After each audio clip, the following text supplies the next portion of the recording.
Welcome.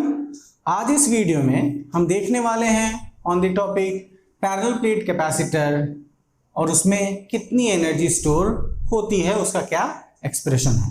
So basically हमारा जो आज मेन एम है कि अगर आपके पास एक पैरेलल प्लेट कैपेसिटर है और प्लेट्स को चार्ज कर दिया गया है तो इस चार्जिंग के बाद कितनी पोटेंशियल एनर्जी उसमें स्टोर हो जाती है। ठीक है, सो चलिए इसको हम देखते हैं। So we are having a parallel plate capacitor और इसको हम चार्ज करना चाहते हैं और हमने इसको पावर सप्लाई से कनेक्ट किया है। ठीक है, पर ध्यान रखेंगे अभी हम इसको चार्जिंग हमने स्टार्ट नहीं की है, हमने यहाँ पर की अभी लगाया नहीं है। ये प्लेट 1 कह देते हैं, प्लेट 2 कह देते हैं। ठीक है, और क्योंकि हमने अभी तक चार्जिंग स्टार्ट नहीं की है तो जो चार्ज है ना इस समय वो चार्ज आपका 0 है, कोई भी चार्ज प्लेट पे नहीं है। जब कोई भी चार्ज प्लेट पे नहीं है तो पोटेंशियल डिफरेंस भी एग्जिस्ट नहीं कर रहा। ठीक है, चलिए हमारा मेन एम है इसको फुल्ली चार्ज करना। सो मान लो फुल्ली चार्ज होने पर ये आपका कैपिटल Q चार्ज इस पे आ जाता है। कैपिटल Q कहने का मतलब इस पे प्लस Q, इस पे माइनस Q चार्ज आ जाता है। ठीक है, तो ये चार्जिंग कौन कर रहा है? ये बैटरी कर रहा है, ये पावर सप्लाई कर रहा है। तो इस चार्जिंग में जो इसको चार्ज ट्रांसफर करना पड़ेगा, जो वर्क करना पड़ेगा, वही वर्क इसमें स्टोर होता है एज पोटेंशियल एनर्जी।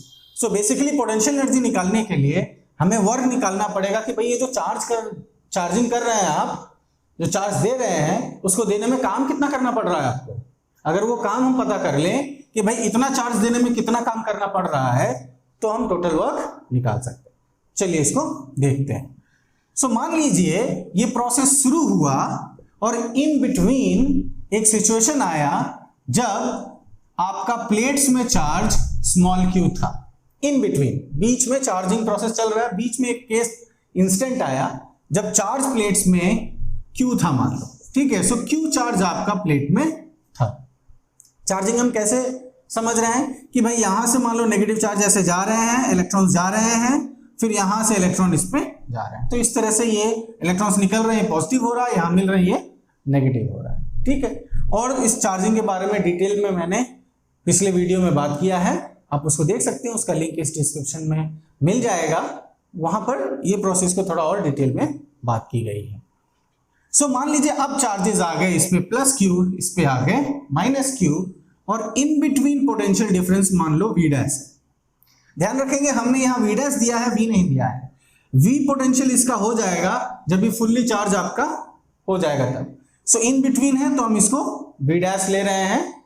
ठीक है, ये जो पोटेंशियल डिफरेंस है इस चार्ज पर डिपेंड करता है, भाई कितने चार्ज है उसके हिसाब से पोटेंशियल डिफरेंस आपको मिलने वाला है। सो एट दिस इंस्टेंट, इस समय आपका V डैश कितना होगा। सो एट दिस इंस्टेंट हम ले लेते हैं, at this instant let your V dash, जो आपका V डैश है वो हो जाएगा Q/C, where C is the capacitance of this parallel plate capacitor। इसकी कैपेसिटेंस कितनी है?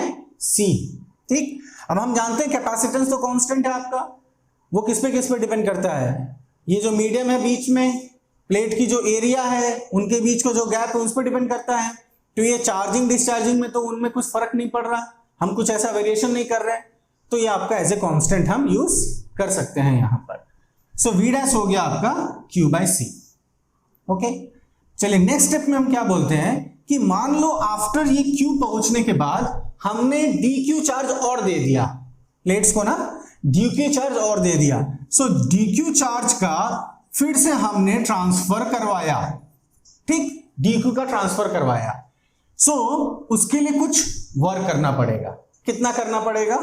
सो स्मॉल वर्क डन किसके लिए? व्हेन वी आर ट्रांसफरिंग कितना चार्ज? dq ट्रांसफर कर रहे हैं, तो हम यूज कर सकते हैं आपका v = w/q फॉर्मूला जो है उसका यूज करके हम लिख सकते हैं dw कितना हो जाएगा? v dash dq। ध्यान रखिए ये फॉर्मूला हम यहां इस तरह से इसीलिए इस्तेमाल कर पा रहे हैं क्योंकि हम मान के चल रहे हैं कि भाई ये जो dq ट्रांसफर हुआ ना, इस ट्रांसफर करने में पोटेंशियल डिफरेंस में ज्यादा फर्क नहीं आया। देखिए मैंने क्या बोला था, जब Q चार्ज था तब पोटेंशियल डिफरेंस V डैश था, पर हमने dq दे दिया है, फिर भी हम v डैश ही ले रहे हैं। मतलब हम ये मान के चल रहे हैं कि this dq is a very small amount of charge, इसको देने में पोटेंशियल डिफरेंस पे ज्यादा फर्क नहीं पड़ रहा, इसीलिए हम ऐसा एक्सप्रेशन लिख सकते हैं। वरना हम इसको ऐसे v डैश dq नहीं लिख सकते, अनलेस हम ये अप्रोक्सीमेशन ले कि भाई dq देने में v पे कोई फर्क नहीं पड़ा, वो v डैश का v डैश ही रहा। ठीक, चलिए आगे का कैलकुलेशन करते हैं। सो v डैश को हम लिख सकते हैं यहां पर q बाई सी dq। ठीक है, ओके। अब हम टोटल वर्क डन निकालते हैं। सो टोटल वर्क डन किस लिए भाई? जब चार्ज को कहां से कहां, जीरो से कैपिटल Q बनाना है। Okay, we want to charge this capacitor, जबकि वो एकदम अनचार्ज था, कुछ नहीं था, उससे कैपिटल Q फुल्ली चार्ज देना है। तो कितना वर्क? सो कितना वर्क भाई आपको करना पड़ेगा? टोटल वर्क डन कितना हो जाएगा? Total work done will be integration of small work done, या integration of small work done कितना है? v dash dq। ठीक है, और लिमिट पुट कर देते हैं। लिमिट हो जाएगा 0 से कैपिटल Q। भाई लिमिट किसके हिसाब से लिखाएंगे? चार्ज के हिसाब से। और चार्ज कहां से कहां करना है? 0 से कैपिटल Q करना है हमें। ठीक, नेक्स्ट स्टेप में हम क्या करते हैं? v डैश की जगह ये q बाई सी को पुट कर देते हैं। सो हो जाएगा 0 capital Q by C dq। ठीक ना, एक चीज और यहां बात ध्यान दीजिए, हमने इस v डैश को इंटीग्रेशन से बाहर नहीं किया, यहीं पे इसका वैल्यू पुट किया। इसका मतलब ये हम बोल रहे हैं कि भाई ये v डैश आपका चार्ज पे डिपेंड करता है। ये v डैश कांस्टेंट नहीं, आप देख रहे हैं चार्ज 0 था तो आपका पोटेंशियल डिफरेंस 0 था, जब कैपिटल Q चार्ज हो गया तो पोटेंशियल डिफरेंस V आ गया। इसका मतलब पोटेंशियल डिफरेंस चेंज हो रहा है, it is not a constant. तो इसको आप इंटीग्रेशन से बाहर ऐसे नहीं ले सकते, वो चार्ज पे डिपेंड करता है। सो वो इंटीग्रेशन के अंदर ही रहेगा और उसको हम इंटीग्रेट करेंगे। तो उसका वैल्यू हमने लिख दिया q बाई सी, ये हो गया dq। इसको मैं इधर देख ले रहा हूं। सो w आपका आ गया। अब c को हम अगर बाहर कर सकते हैं, कैपेसिटेंस को बाहर कर सकते हैं, क्योंकि अभी मैंने बात की कि हम मीडियम चेंज नहीं कर रहे हैं, गैप चेंज नहीं कर रहे हैं, प्लेट एरिया चेंज नहीं कर रहे हैं। ठीक है, तो आपका c एज ए कांस्टेंट काम कर रहा है। सो 1 बाई सी, और ये हो गया q dq, integration q dq। अब ये फॉर्म आपका कौन सा है? x dx वाला है, और आप जानते हैं ये कितना हो जाएगा? 1 plus 1 by 1 plus 1, that is x square by 2। ठीक है, सिंपल बेसिक फॉर्मूला पावर वाला आपका। सो ये आपका यहां पर हो जाएगा q स्क्वायर बाई 2, लिमिट लगा दिया आपने 0 टू कैपिटल Q, 1 बाई सी आपका पहले से एग्जिस्ट कर रहा है। ठीक है, चलिए फाइनली लिमिट पुट कर देते हैं। जैसे हमने लिमिट पुट किया, कैपिटल Q आ गया q स्क्वायर बाई 2 माइनस 0। ठीक, सो वर्क डन कितना हो गया? q square by 2c। ये हमारा वर्क डन मिल गया। यही वर्क डन जो इस सप्लाई को करना पड़ा, किस लिए? चार्ज को 0 से कैपिटल Q बनाने में। 0 से कैपिटल Q, पहले कुछ चार्ज नहीं था, उससे फुल्ली चार्ज करने में इतना काम करना पड़ा। यही काम इसके पोटेंशियल एनर्जी के रूप में होगा। पोटेंशियल एनर्जी के रूप में यूज होगा, मतलब अगर बैटरी हटा देते हैं, ये चार्ज वाले को ले जाके किसी दूसरे सर्किट में लगा देते हैं, तो वहां वो काम करने लगेगा। किसी लोड में दे दिया, करंट पास करने लगेगा। एलईडी लगा दिया, जलने लगेगा। मतलब इसके पास एनर्जी है, तभी तो वो कर पा रहा है। ठीक है, सो वो एनर्जी कितनी होती है? q square by 2c। चलिए इसको लिख लेते हैं अब। सो एनर्जी जो आपका आ गया, एनर्जी कितना आ गया? That energy comes out to be, your energy comes out to be q square by 2c। Now अगर मैं q को cv पुट कर दूं, है ना, you know q equal to cv, तो हम यहां पर दूसरा फॉर्म मिल जाता है, that is half cv square. This is also an expression for potential energy. ठीक, so these are the expression for energy stored in a parallel plate capacitor, q square by 2c and half cv square. ठीक है, चलिए अब हम दूसरा एक topic देख लेते हैं, that is energy density. So next we are going to see energy density, ठीक है, और उसको हम डिनोट करते हैं स्मॉल यू से, it is denoted by small U. So इसका स्टार्ट हम करेंगे विथ एनर्जी, जो कि हमें पता है होता है half into C into V square, half C V square आपकी एनर्जी। ले हम क्या रहे हैं, पैरेलल प्लेट कैपेसिटर, जो भी हम निकाल रहे हैं किसके लिए निकाल रहे हैं, पैरेलल प्लेट कैपेसिटर। सो सारे हम एक्सप्रेशन यहां यूज कर सकते हैं, चलिए करते हैं। हाफ सी कितना होता है, epsilon not a by D, ठीक है।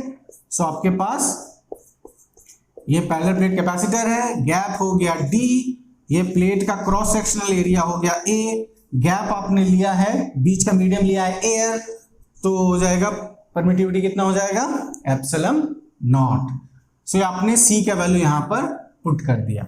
अब बचा वी, वी को मैं लिख सकता हूं ई इंटू डी, है ना, वी को लिख दिया इंटू डी, ये आपका वी है और वी हमको पता है E into d, where E is the electric field between the plates, ठीक है, इलेक्ट्रिक फील्ड, और उसको हमने डिस्टेंस जितना में फैला हुआ है गैप उससे मल्टीप्लाई करके, ठीक है। सो ये लिखा जा सकता है V equal to potential difference equal to E into d, यहां हमने इसको पुट कर दिया, ठीक है। अब सिंपल कैलकुलेशन है आपका सिर्फ। सो हाफ ए डी से हम एक डी को खत्म कर देते हैं, तो ये हो जाएगा epsilon naught E square A into D, ठीक है।